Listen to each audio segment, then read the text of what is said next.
ओम प्रिय विद्यार्थियों, सुप्रभात। प्यारे बच्चों, नैतिक शिक्षा की इस कक्षा में आप सभी का स्वागत है। आज हम जिस विषय को पढ़ने जा रहे हैं उसका शीर्षक है सत्संग का प्रभाव। तो इस पाठ को पढ़ने से पहले हमारे लिए यह जानना अनिवार्य हो जाता है कि सत्संग शब्द का क्या अर्थ है। अर्थात सत्संग किसे कहते हैं? सज्जनों का संग, अच्छे लोगों का संग, अच्छे लोगों की संगति, श्रेष्ठ लोगों की संगति, उनके साथ उठना बैठना, बातें करना, उनकी बातों को मानना, उनके बताए गए नियमों पर चलना, ये सब सत्संग कहलाता है। अब इसका क्या प्रभाव होता है ये हम इस पाठ के माध्यम से समझेंगे। महर्षि दयानंद के कर्मठ अनुयायियों में पंडित लेखराम का नाम स्वामी श्रद्धानंद तथा महात्मा हंसराज के समान ही प्रसिद्ध है। महर्षि दयानंद के कर्मठ अनुयायी, बेटा महर्षि दयानंद, स्वामी दयानंद सरस्वती के जो अनुयायी होते हैं, अनुयायी होता है उनके बताए गए मार्ग पर चलने वाले। अनु होता पश्चात, या धातु जाने अर्थ में होती है, अर्थात उनके बताए गए नियमों पर चलने वाले अनुयायी शब्द करते हैं। ये पंडित लेखराम जी, स्वामी श्रद्धानंद और महात्मा हंसराज जो अत्यंत प्रसिद्ध हैं, इनका नाम जो है वो स्वामी दयानंद सरस्वती के अनुयायियों में गिना जाता है। वे वैदिक धर्म का प्रचार करते हुए प्रायः सफ़र अर्थात यात्रा ही करते रहते थे। जो पंडित लेखराम थे वो वैदिक धर्म का प्रचार करते हुए अर्थात वेदों का प्रचार प्रसार करते करते लगभग यात्राओं में ही रहते थे, सफ़र ही करते रहते थे। इसलिए आर्य मुसाफिर के नाम से मशहूर हुए।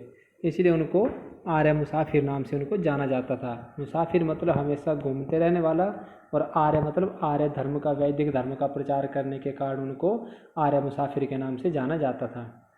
उनका जीवन बड़ा पवित्र था। पंडित लेखराम जी का जो जीवन था बहुत ही उच्च और श्रेष्ठ और पवित्र था। इसलिए उनके भाषण का सुनने वालों पर गहरा प्रभाव पड़ता था। इसलिए जो भी व्यक्ति उनके भाषणों को एक बार सुन लेते थे उनका जीवन बदल जाता था, उनके ऊपर बहुत ही गहरा प्रभाव पड़ता था। आर्य समाज के ये महान विद्वान नेता ग्राम ग्राम में घूमकर प्रचार कर रहे थे।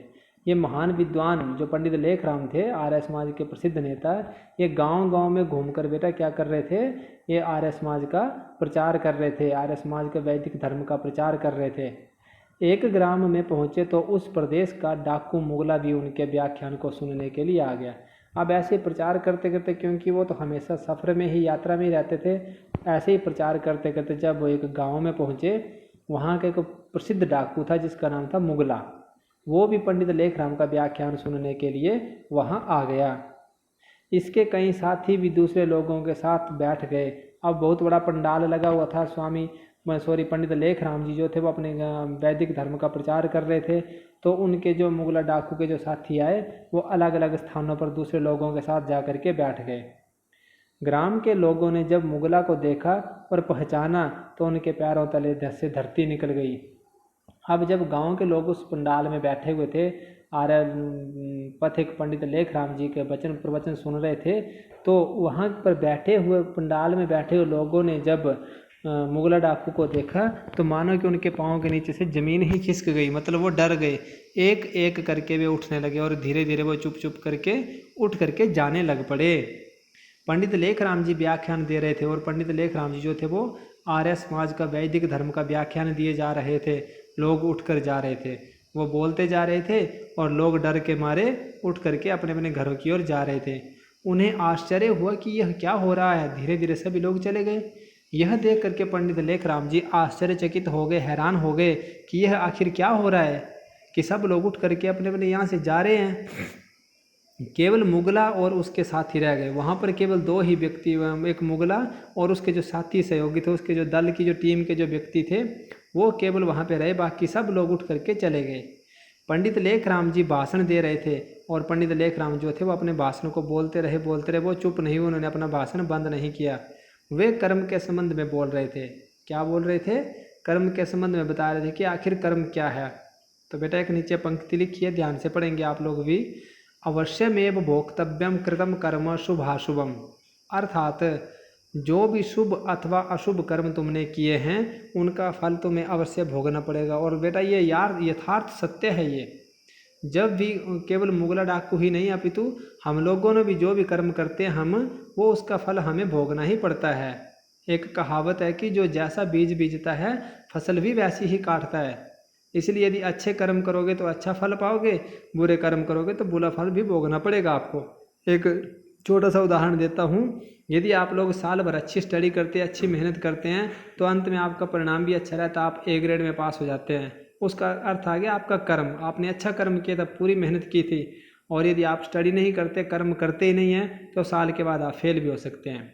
यही अर्थ है कि जो भी आपने कर्म किया है उसका फल आपको अवश्य ही भोगना पड़ेगा। कर्म के फल से बचने का कोई मार्ग नहीं है। ऐसा दूसरा कोई रास्ता नहीं है जो आपको कर्म के फल से बचा सके कि आपने बुरा कर्म किया है तो आप फल नहीं प्राप्त करेंगे, ऐसा कोई मार्ग नहीं है। दूसरे लोग ना देखें, पुलिस ना देखे, सरकार ना देखे, परंतु याद रखो एक आंख है जो तुम्हें प्रति क्षण देख रही है। हम लोग कभी कभी गलत कार्य करने लगते तो हम लोग सोचते हैं कि हमें कोई भी नहीं देख रहा है। तो चाहे आपको कोई लोग ना देखे ना देखे, चाहे आपको पुलिस वाले देखे चाहे ना देखे, चाहे सरकार आपको देखे अथवा ना देखे, परंतु बेटा एक बात याद रखो, एक ऐसी आंख है जो प्रति क्षण मतलब हर समय आपको देख रही है, वो है परमात्मा की आंख।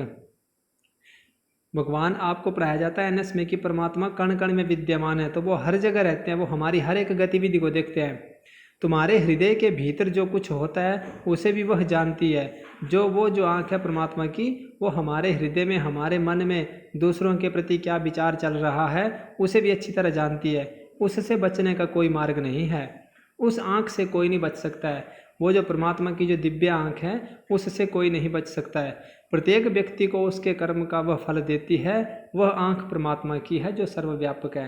प्रत्येक व्यक्ति को, हर मनुष्य को उसके अपने किए गए कर्मों के अनुसार वह फल देती है। और वो आँख किसकी है?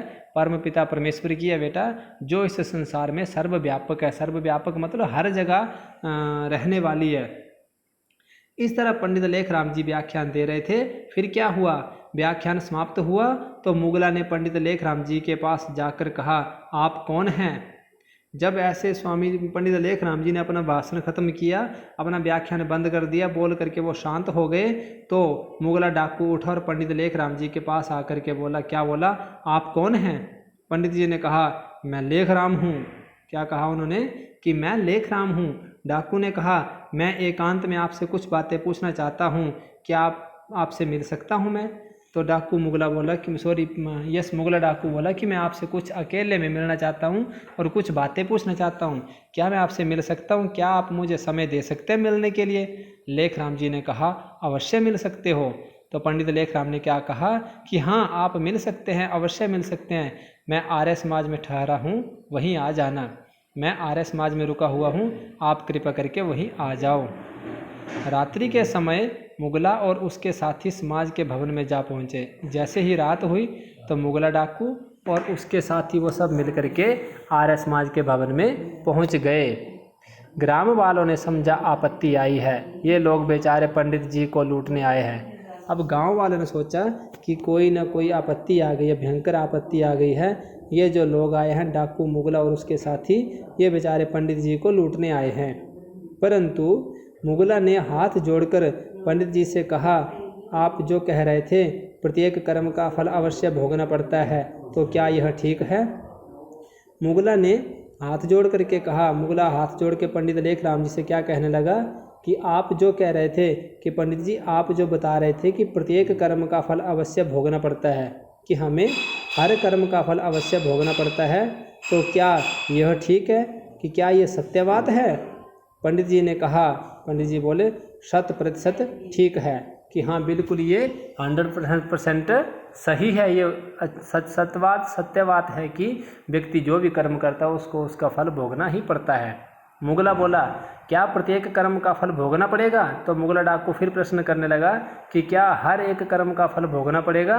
क्या बचने का कोई उपाय नहीं है? क्या ऐसा कोई उपाय नहीं कि जो मैंने कर्म किया उससे मैं बच सकूं? पंडित जी ने कहा कोई नहीं। पंडित लेखराम बोले कि ऐसा कोई मार्ग नहीं जो आपको बचा सके। मुगला ने कहा, तो फिर मेरा क्या होगा? तो मुगला ने प्रश्न किया कि यदि ऐसी बात है तो फिर मेरा क्या होगा? मैं तो कई वर्षों से डाके मार रहा हूँ, मैं तो कई वर्षों से जो वो डाके मार रहा हूँ, लोगों को लूट रहा हूँ, लोगों के साथ गलत व्यवहार कर रहा हूँ। पंडित जी ने कहा आज से छोड़ दो, पंडित जी क्या बोले उनको कि ठीक है आपने गलत कार्य किया तो कोई बात नहीं, लेकिन आज से छोड़ दो, कल आर्य समाज में आओ, मैं तुम्हें यज्ञोपवीत दूंगा।